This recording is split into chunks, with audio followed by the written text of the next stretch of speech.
returns. You don't believe he believes his own hype. You don't believe that he genuinely believes he's going to win and he's going to run. You don't. Nope.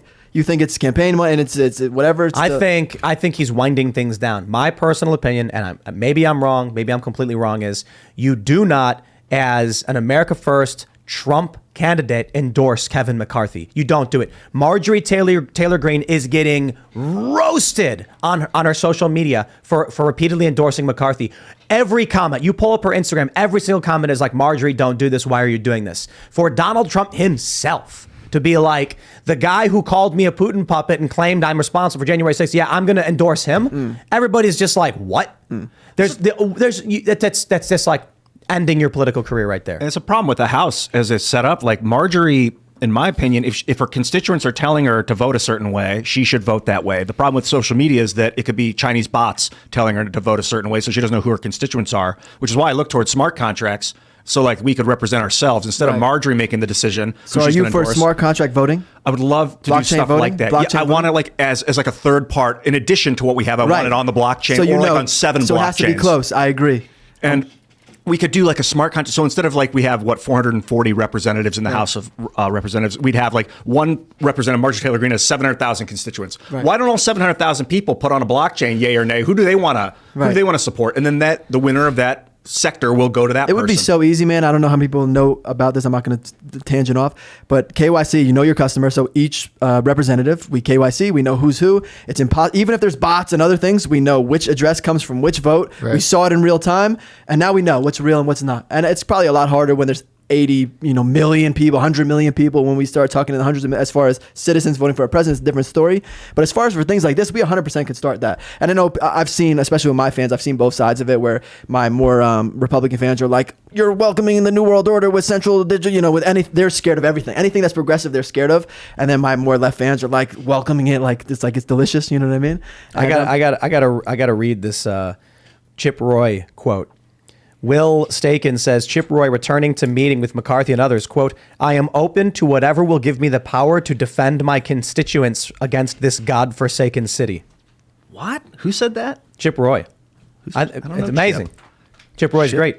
I got to look him up. Yeah, DC's a garbage town full of garbage people. Not every single person. I'm saying it's the politicians. I thought that Charlie Kirk talking about decentralizing the RNC was really interesting. Taking it out of Washington, D.C., moving it all around the country so that if people want to go bribe their local authorities or their local Republican, they got to fly around to do it and take a day off, 2 days of travel. And it's like you can't just pop over to K Street. I don't really know all the terminology around there.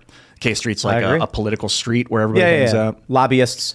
And then you got the steakhouses. You want to meet a politician, a lobbyist? Go to one of the steakhouses in D.C. What's that famous one? I think we ate there before. Didn't we go there, Luke, for a book signing and we met Bernie Sanders or something? A long, long time ago. Yeah. And then Bernie was super rude and mean.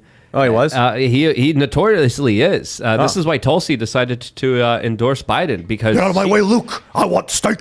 And you were like... He was walking out. He was walking out. He's super mean, super grumpy. He punched Luke in the face. Luke flew back 20 feet. Is that why you're practicing self-defense? It was Bernie the whole time. That was a joke. That was a joke. Oh, yeah. You like Bernie Sanders?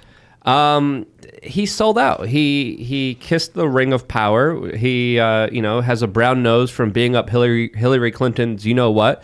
He, of course, used to talk about the Koch brothers' plans. He's not talking about that anymore. And essentially, he's a career establishment politician that's playing the game.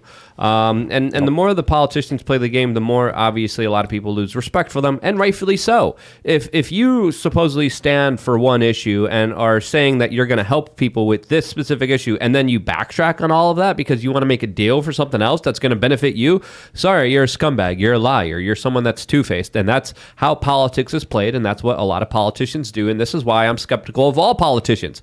Even when Ron Paul was running, again, I was even skeptical of Ron Paul. Even said critical things of him because we didn't always, agree, but that's what we're supposed to do. We're supposed to be questioning each other. We're supposed to be having the best ideas. Let the best idea win, but I think the more decentralized, the more honest, the more accountable a politician could be, the better, and sadly, we have the exact opposite of that. We have a system, we have a swamp, and even the people who are claiming to drain the swamp are becoming one of the biggest swamp monsters, a part of this larger, nefarious, sociopathic, insane pool of sass and crap. This is what I'm saying.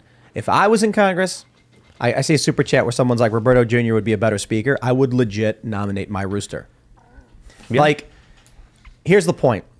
Someone's got to stand up and just basically say, this is a circus. It is a clown show.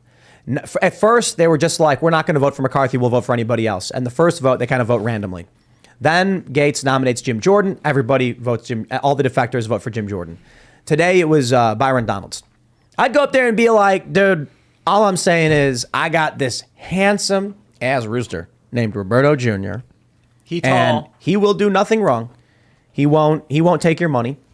He won't steal the taxpayer dollars. He won't lie. He won't argue with you. In fact, he won't say a single word to you. I'm going to vote for him.